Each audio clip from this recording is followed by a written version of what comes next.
ચાલો વિદ્યાર્થી મિત્રો, નૂતન જ્ઞાન ક્ષેત્રના ડિજિટલ પ્લેટફોર્મ ઉપર આપ સૌનું સ્વાગત છે. હું છું મેહુલ બારિયા. વિદ્યાર્થી મિત્રો, આપણે દિશા અને અંતરનો ભાગ 1 ભણી ગયા છે. આજે આપણે ભાગ 2 શરૂ કરવા જઈ રહ્યા છે. ચાલો.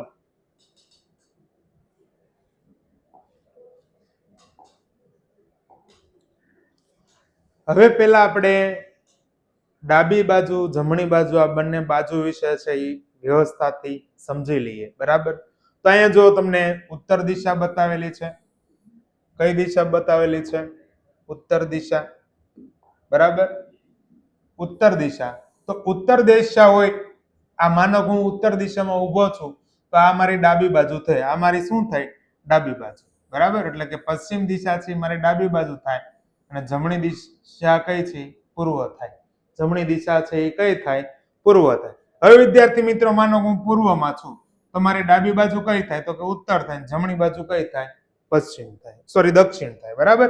એવી જ રીતના હું દક્ષિણ દિશામાં હોઉં, તો મારી ડાબી બાજુ કઈ થાય? પૂર્વ થાય. જમણી બાજુ કઈ થાય? પશ્ચિમ થાય. માનો કે હું પશ્ચિમ દિશામાં છું, તો મારી ડાબી બાજુ કઈ થાય? ડાબી બાજુ કઈ થશે? તો કે દક્ષિણ થાય અને જમણી બાજુ કઈ થશે? ઉત્તર થશે. બરાબર?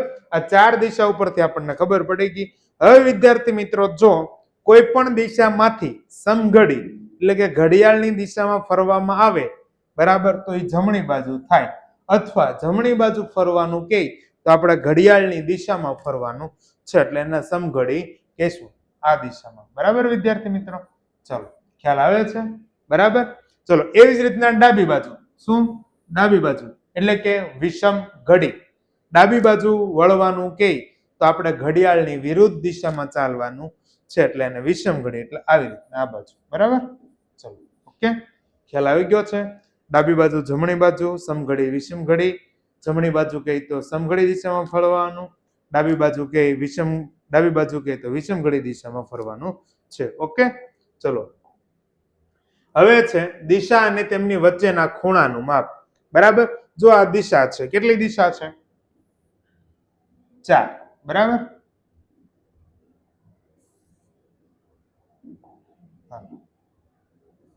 ચાર દિશા: ઉત્તર, દક્ષિણ, પૂર્વ અને પશ્ચિમ. ઓકે વિદ્યાર્થી મિત્રો? ઉત્તર બાજુ મો હોય તો ડાબી દિશા કઈ થાય? પશ્ચિમ, ને જમણી દિશા કઈ થાય? પૂર્વ. આગળ જોઈએ. હવે જો આ બધા ખૂણા છે કાટખૂણા કહેવાય. શું કહેવાય? કાટખૂણા કહેવાય. શું કહેવાય? કાટખૂણા. એટલે કે આનું માપ કેટલા અંશ હોય? 90 અંશ હોય. તો આ પણ કેટલું છું? 90 અંશ છું.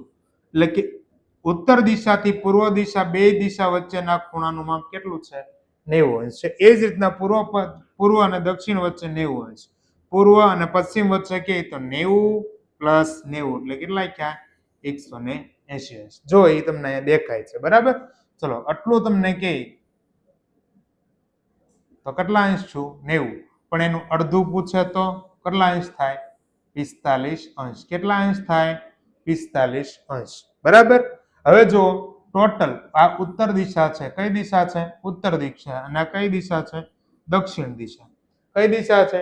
ઉત્તર દિશા અને દક્ષિણ દિશા. જો ઉત્તર દિશામાંથી દક્ષિણ દિશામાં આવવાનું કે કઈ? ઉત્તર દિશામાંથી દક્ષિણ દિશામાં આવવાનું કે એટલે કેટલા અંશનો ખૂણો બને છે? 180 અંશનો. કેટલા અંશનો ખૂણો બને છે? 180 અંશનો. હવે માનો કે ઉત્તર દિશા તમને પૂછે. કઈ? ઉત્તર દિશાથી પશ્ચિમ દિશા. તો ચલો, ઘડિયાળની દિશામાં ઉત્તર દિશાથી પશ્ચિમ દિશાનું પૂછે તો કેટલા અંશનો ખૂણો બને છે? 270 અંશનો ખૂણો બને છે. બરાબર વિદ્યાર્થી મિત્રો? ખ્યાલ આવે? એ જ રીતના ઉત્તર દિશામાંથી પાછું એક ચક્કર પૂર્ણ કરો અને ઉત્તર દિશામાં આવો એટલે કેટલા અંશનો ખૂણો બને છે? 360 અંશનો ખૂણો બને છે. બરાબર? ખ્યાલ આવી ગયો? આ ઘડિયાળની દિશામાં અને આ બાજુ ઘડિયાળની વિરુદ્ધ દિશામાં છે. બરાબર? ચલો, હવે પાયથાગોરસના પ્રમેય પ્રમાણેના પ્રશ્નો. બરાબર? પહેલા આપણે પાયથાગોરસ સમજવો પડે. હવે મિત્રો, આ કાટકોણ ત્રિકોણ હોય છે એમાં જ પાયથાગોરસ લાગુ પડે છે. તો અહીંયા ખૂણો બી છે, કાટખૂણો છે. શું છે? એ કાટખૂણો છે. કોણ? તો કે ખૂણો બી. શું છે? કાટખૂણો. કયો ખૂણો? બી. એની સામે જે હોય ને એને કર્ણ કહેવાય. એની સામેની બાજુ હોય એને શું કહેવાય? કર્ણ કહેવાય. અને આ બે સામેની બાજુ, બરાબર? આ બે ને પાસેની બાજુ, આ સામેની બાજુ એસી છે એને શું કહેવાય? કર્ણ. તો પાયથાગોરસ નું પ્રમેય છે. શું છે? પાયથાગોરસ નું પ્રમેય. શું?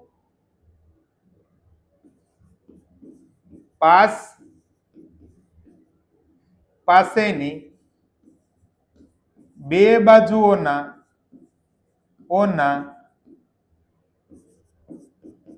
વર્ગોનો સરવાળો એ કર્ણના વર્ગ બરાબર થાય છે. શું કહે છે? પાસેની બે બાજુઓના વર્ગોનો સરવાળો એ કર્ણના વર્ગ બરાબર થાય છે. આ પાયથાગોરસ પ્રમેય કે. એટલે બીજી ભાષામાં એમ કહેવાય કે કર્ણનો વર્ગ એ પાસેની બે બાજુના વર્ગોના સરવાળા બરાબર થાય છે. બરાબર વિદ્યાર્થી મિત્રો? તેથી આપણે લખીએ, તેથી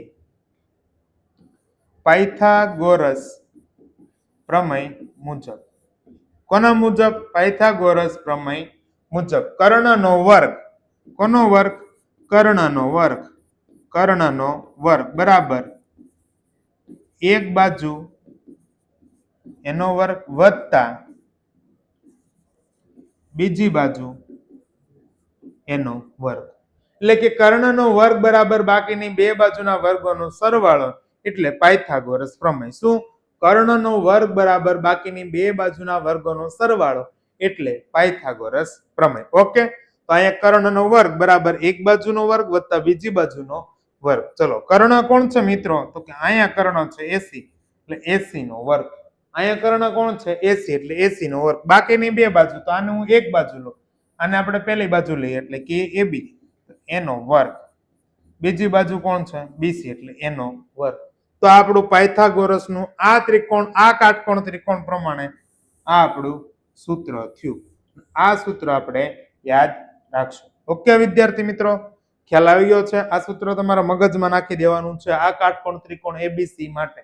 અને કાટખૂણો કોણ છે? બી. ઓકે, ચલો. પ્રમેય આધારિત મહત્વની શોર્ટકટ. પ્રમેય આધારિત મહત્વની શોર્ટકટ. પ્રમેય એટલે કોનો? પાયથાગોરસ નો પ્રમેય. આ એની ત્રિપુટી છે. આ શું છે? એની ત્રિપુટી. આ બે બાજુ છે અને આ એનું માપ છે કર્ણ. કયું માપ છે એનું? કર્ણ. બરાબર? ખ્યાલ આવે છે? ચલો, હું આપેલો છે આ કર્ણ. એનો મતલબ એમ છે આ બે બાજુના વર્ગોનો સરવાળો બરાબર આ બાજુનો વર્ગ થાય. આપણે જોઈએ, પહેલો દાખલો છે, એબી લઈ લઈએ 3 સેન્ટીમીટર અને બીસી લઈ લઈએ 4 સેન્ટીમીટર. તો આપણે શું ગોતવાનું છે? એસી. આપણું સૂત્ર શું છે? પાયથાગોરસના પ્રમેયનું સૂત્ર. પાયથાગોરસના પ્રમેયનું સૂત્ર શું છે? તો કે કર્ણનો વર્ગ. કોનો વર્ગ? કર્ણનો વર્ગ બરાબર બાકીની બે બાજુના વર્ગોનો સરવાળો. કોનો વર્ગ? કર્ણનો વર્ગ બરાબર બાકીની બે બાજુના વર્ગોનો સરવાળો. તો કર્ણ કોણ છે? તો કે એસી, એનો વર્ગ બાકીની બે બાજુના વર્ગોનો સરવાળો એટલે એબી નો વર્ગ વત્તા બીસી નો વર્ગ. તેથી આપણે એસી નો વર્ગ મેળવીએ. હાલો, એબી કેટલા છે? 3, એટલે 3 નો વર્ગ. બીસી કેટલા છે? 4, એટલે 4 નો વર્ગ. તેથી એસી નો વર્ગ બરાબર 3 નો વર્ગ 9 અને 4 નો વર્ગ કેટલા થયા? 16. તેથી એસી નો વર્ગ બરાબર 16 ને 9 25. તેથી બંને બાજુથી વર્ગમૂળ કાઢો એટલે એસી બરાબર કેટલા આવ્યા? 5 સેન્ટીમીટર. -5 આવે પણ અહીંયા બાજુ છે, બાજુ ક્યારેય ઋણ હોય નહીં. બરાબર? ખ્યાલ આવે છે વિદ્યાર્થી મિત્રો? ઓકે, ચલો.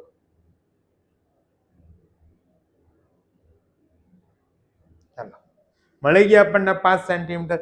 એવી જ રીતના બે બાજુ, એક 6 હોય એક 8 હોય તો 6 નો વર્ગ, 6 નો વર્ગ કેટલો થાય? 6 નો વર્ગ 36 ને 8 નો વર્ગ 64. તો આ બંનેનો સરવાળો કરો એટલે 10 નો વર્ગ કેટલો થાય? 100. 100 નું વર્ગમૂળ કાઢો એટલે પાછું મળી ગયું 10. માનો કે કર્ણ આપેલો હોય. કર્ણ એટલે અહીંયા દાખલા તરીકે લઈએ 15 છે, તેનો વર્ગ 225 ને 12 નો વર્ગ કેટલો થાય? 144. 225 માંથી 144 બાદ કરો એટલે કેટલા આવ્યા? 81. તો આ એક બાજુ મળી ગઈ. બરાબર. એવી રીતના 12 16 હોય તો 20 જવાબ આવે, 5 12 હોય તો 13 આવે, 7 24 હોય તો 25 આવે, 9 40 હોય તો 41 આવે, 8 15 હોય તો 17 આવે. આ તમારે વિદ્યાર્થી મિત્રો જો યાદ રાખી લ્યો તો દાખલાની ગણતરી કરવી પડે નહીં. બરાબર. જો યાદ ન હોય તો પાયથાગોરસનું પ્રમેય આપણે મૂકવાનું રહે છે. બરાબર. ચાલો હવે આગળ આપણે પ્રશ્નોત્તરી ઉપર જાય. બરાબર. પહેલો જ પ્રશ્ન છે એમાં શું છે? પહેલો પ્રશ્ન, અવીરાનું મોં પશ્ચિમ દિશામાં છે. તો એનો મતલબ એમ છો અવીરાનું મુખ છે એ કઈ દિશામાં છે? પશ્ચિમ દિશામાં છે. કઈ દિશામાં છે? પશ્ચિમ દિશામાં છે. બરાબર. ચલો, દિશામાં છે. ત્યારબાદ તે ઘડિયાળના કાંટાની દિશામાં, બરાબર. હાલો, ઘડિયાળના કાંટાની દિશામાં 90 ફરે છે. એટલે અહીંયા હું લખી નાખું ઉત્તર, અહીંયા લખું દક્ષિણ, ને અહીંયા લખું પશ્ચિમની સામે પૂર્વ. બરાબર. આ આપણું એક્ઝેક્ટ સેન્ટર છે. બરાબર. ચલો,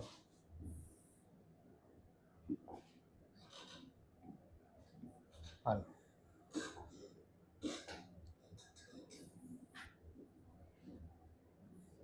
આ અવીરાનું મોં છે કઈ દિશામાં છે? અત્યારે પશ્ચિમ દિશામાં. ત્યારબાદ ઘડિયાળના કાંટાની દિશામાં, એટલે ઘડિયાળનો કાંટો આવી રીતના આમ ફરતો હોય ને, એની દિશામાં 90 અંશ. તો આ 90 અંશનો ખૂણો છે. એનો મતલબ એમ છો આ ઘડિયાળની કાંટાની દિશામાં કેટલા અંશ ફરવાનું છે? 90 અંશ. એટલે હવે અવીરાનું મોં અહીંયા આવી ગયું. ખ્યાલ આવ્યું? કઈ દિશામાં આવી ગયું? ઉત્તર દિશામાં આવી ગયું. કઈ દિશામાં? ઉત્તર. અને ત્યારબાદ તે ઘડિયાળના કાંટાની વિરુદ્ધ દિશામાં, એટલે ઘડિયાળના કાંટાની વિરુદ્ધ, ઘડિયાળનો કાંટો આમ ફરે ને, બરાબર, આવી રીતના આમ ફરતો હોય તો એની વિરુદ્ધ દિશામાં આ રીતના થશે. ખ્યાલ આવે છે? પણ કેટલા અંશ? 180 અંશ. તો કે આ 90, અહીંથી પાછા આ 90, અહીંયા ટોટલ કેટલા થયા? 180 અંશ ઘડિયાળના કાંટાની વિરુદ્ધ દિશામાં. એટલે હવે અવીરાનું મોં અહીંયા આવી ગયું પાછું. બરાબર. ખ્યાલ આવી ગયું? તો જોઈએ તો હવે અવીરાનું મોં કઈ દિશા તરફ હશે? તો કઈ દિશા તરફ હશે? દક્ષિણ દિશા તરફ. તો ઓપ્શન શું આવશે વિદ્યાર્થી મિત્રો? ડી, દક્ષિણ દિશા. ઓકે, ખ્યાલ આવે છે? ચલો આગળનો પ્રશ્ન. ધોરણ 8 એનએમએસ પરીક્ષા માટે આપણે નૂતન જ્ઞાન સેતુની એનએમએસ બુક 12 પાડી દીધેલી છે અને નેશનલ કમ્સ મેરિટ સ્કોલરશિપ એનું ફૂલ ફોર્મ છે. નવા અભ્યાસક્રમ મુજબનું શ્રેષ્ઠ પુસ્તક. આ પુસ્તકની કિંમત છે 350 રૂપિયા, પણ તમને દરેક વિદ્યાર્થી મિત્રોને આકર્ષક ડિસ્કાઉન્ટ સાથે 190 રૂપિયામાં આપવામાં આવશે. શાળા તરફથી મળતા બલ્ક ઓર્ડર માટે આ નંબર આપેલો છે 90 99 97 97 17. ઓકે વિદ્યાર્થી મિત્રો, જો તમારે એનએમએસ ની બુક ન લેવી હોય, જ્ઞાન સાધના અને એનએમએસ બંને ભેગી લેવી હોય, બંનેની તૈયારી કરતા હોય તો એની માટેનું શ્રેષ્ઠ પુસ્તક છે કોમ્બોન એનએમએસ પ્લસ જ્ઞાન સાધના, એટલે GSSE. એની કિંમત છે 430 રૂપિયા, પરંતુ તમને મળવા પાત્ર છે 315 રૂપિયામાં આ બુક. બરાબર. જો શાળા તરફથી બલ્ક ઓર્ડર મેળવવા માંગતા હોય, બરાબર, તો 90 99 97 97 17 ઉપર સંપર્ક કરવો. જો કોઈ વિદ્યાર્થી મિત્રો ઓનલાઈન બુક ઓર્ડર કરવા માંગે છે તો પહેલા વાલીની સલાહ લેવી, બરાબર, ત્યારબાદ ઓર્ડર કરવો.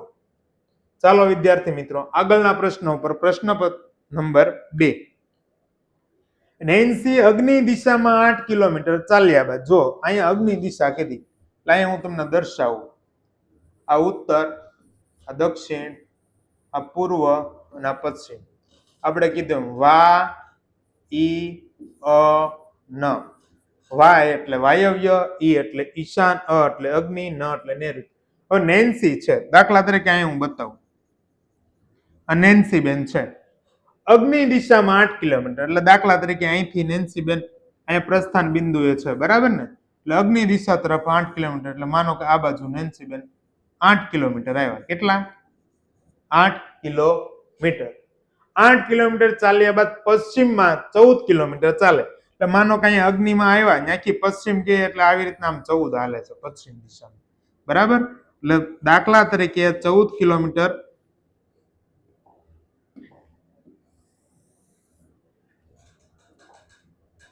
14 કિલોમીટર આ રીતે થાય છે. બરાબર, ચલો હાલો કેટલું થયું અહીંયા સુધીમાં 14 કિલોમીટર, 8 કિલોમીટર ચાલ્યા. બરાબર, પશ્ચિમ દિશામાં 14 કિલોમીટર ચાલે છે, ત્યારબાદ તે વાયવ્ય દિશામાં, એટલે એનો મતલબ એમ છે આ બાજુ વાયવ્ય દિશા આવી, ત્યારબાદ તે વાયવ્ય દિશામાં 8 કિલોમીટર ચાલે. એટલે આ વાયવ્ય દિશામાં નેન્સી બેન છે એ કેટલા કિલોમીટર ચાલ્યા? 8 કિલોમીટર ચાલ્યા. કેટલા? 8 કિલોમીટર. ઓકે, ખ્યાલ આવી ગયો છે. આખરે પૂર્વ દિશામાં, બરાબર, અહીંયા સુધી નેન્સી બેન છે એ ચાલે છે, 8 કિલોમીટર અહીંયા સુધી ચાલ્યા છે.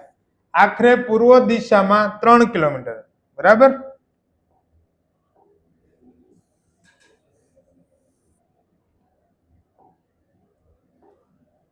ચલો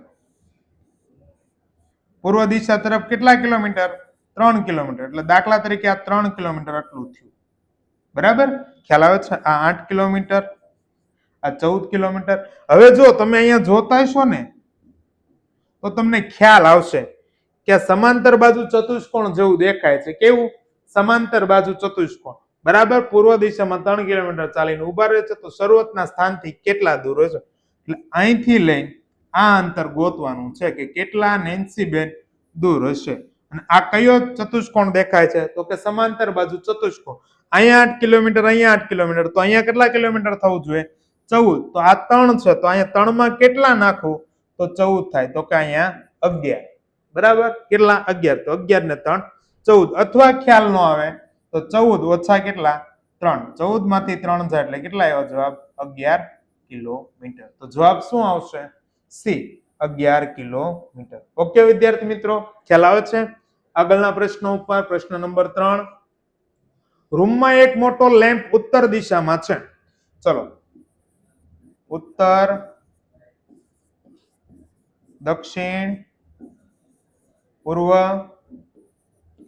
અને પશ્ચિમ.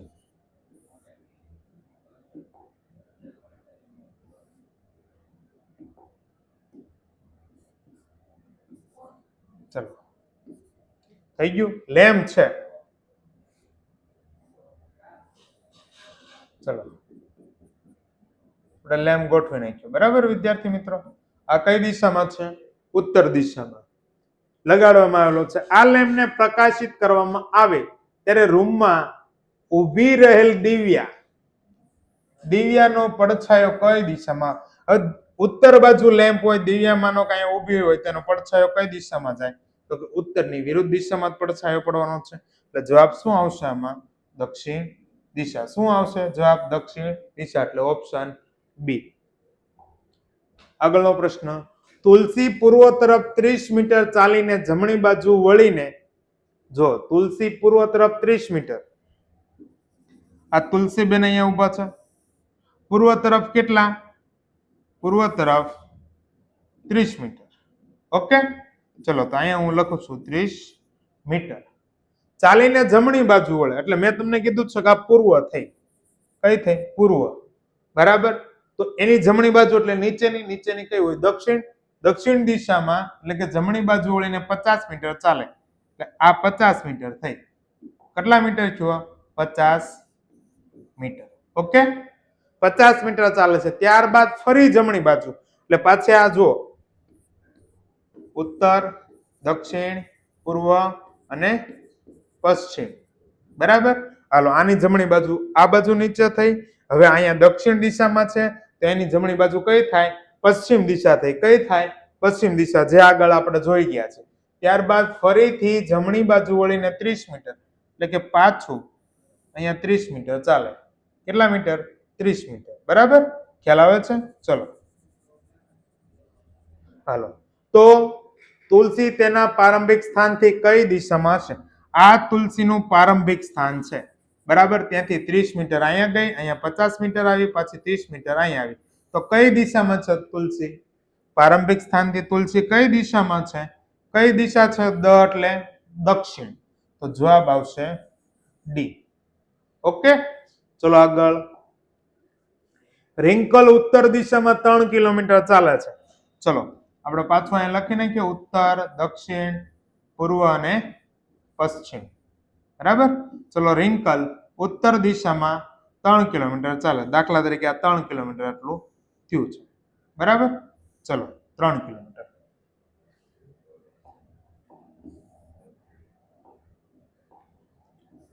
ચલો આ 3 કિલોમીટર થયું. કેટલું? 3 કિલોમીટર. ઉત્તર દિશામાં રિંકલ બેન છે ચાલ્યા છે એટલે અહીંયા હું લખું છું 3 કિલોમીટર. ત્યારબાદ પૂર્વમાં 4 કિલોમીટર ચાલે એટલે અહીંયા પૂર્વ આવી ગયું. ચલો આ પૂર્વ કેટલું છું? 4 કિલોમીટર. હાલો 4 કિલોમીટર પૂર્વ દિશામાં. તો રિંકલ પ્રારંભિક સ્થાન અને અંતિમ સ્થાન વચ્ચેનું અંતર ગોતો. તો આ અંતિમ સ્થાન ના પ્રારંભિક સ્થાન. બરાબર. ચલો આ અંતર ગોતવાનું છે. એનો મતલબ એવો છે વિદ્યાર્થી મિત્રો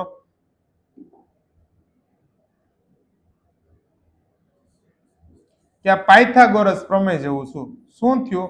પાયથાગોરસ પ્રમેય જેવું. કેમ? તો કે અહીંયા કાટખૂણો બને છે. શું બને છે? કાટખૂણો. બરાબર. તો અહીંયા નામ આપી દો A, B અને C. તો કાટખૂણો એની સામેની બાજુ શું હોય? કર્ણ હોય. તો આ આપણે અંતર ગોતવાનું છે. કોનું? કર્ણનું. કર્ણ કોણ થયો અહીંયા? AC. તેથી મેં તમને સૂત્ર આપ્યું હતું. પાયથાગોરસનો પ્રમેયનું સૂત્ર શું છે?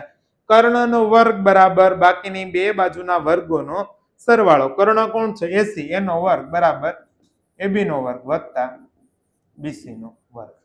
તેથી AC નો વર્ગ બરાબર AB કોણ છે? 3. 3 નો વર્ગ. BC કોણ છે? 4. એટલે 4 નો વર્ગ. તેથી AC નો વર્ગ બરાબર 3 નો વર્ગ 9, 4 નો વર્ગ કેટલા? 16. તેથી AC નો વર્ગ બરાબર 16 ને 9 કેટલા ક્યાં? 25. બરાબર. પણ જો અહીંયા આ વર્ગ છે. આપણે તો ખાલી શું મેળવવાનું છે? AC. તેથી AC બરાબર બંને બાજુ શું કાઢવાનું? વર્ગમૂળ. તેથી 25 નું વર્ગમૂળ કેટલું નીકળ્યું? 5 નીકળ્યું. કેટલું નીકળ્યું? 5. બરાબર. તો હવે જો જવાબ 5 કિલોમીટર થાય તો 5 કિલોમીટર ઓપ્શન બી. ઓકે વિદ્યાર્થી મિત્રો, ઓપ્શન બી છે આપણો સાચો જવાબ. તમારા ધોરણના વોટ્સએપ ગ્રુપમાં જોડાઈ જજો. જે નવા વિદ્યાર્થી મિત્રો જોડાણા નથી એને આ લિંક શેર કરી દેજો. બરાબર. આ વિડીયોની લિંક છે નીચે ડિસ્ક્રિપ્શન બોક્સમાં આપેલી હશે અથવા નીચે આપેલ નંબર પર વોટ્સએપ પર હાય લખીને મેસેજ કરજો. નંબર છે 7046057374 અથવા આ નંબર સિવાયનો બીજો નંબર છે 7043987575. થેન્ક યુ વિદ્યાર્થી મિત્રો.